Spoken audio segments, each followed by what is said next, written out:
मटिया की मूर्ति पर लाल की चुनरिया हो कि मनवा मोहेला। मैया के मोहनी मूर्तिया हो कि मनवा मोहेला।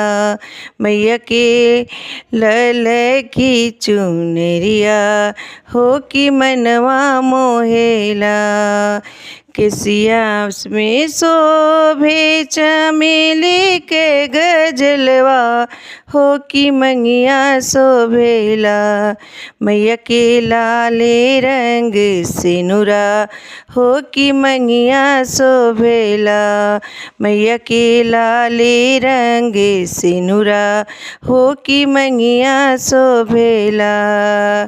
काली काली अखिया में शोभेला कजरवा हो कि मथवा शोभेला।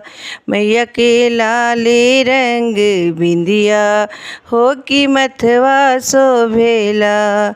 मैया के लाले रंग बिंदिया हो कि मथवा शोभेला।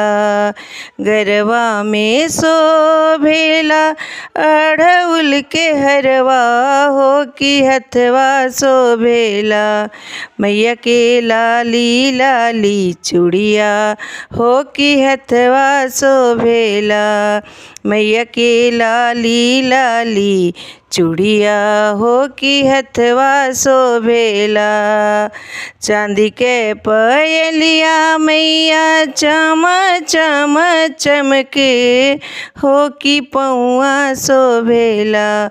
मैया के लाले रंग में हावर हो कि पौआ शोभेला।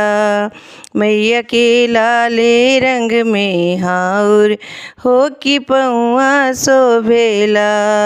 सुरहो सिंगार मैया के रूपवा सजावे ला। मैया खूब सजेली।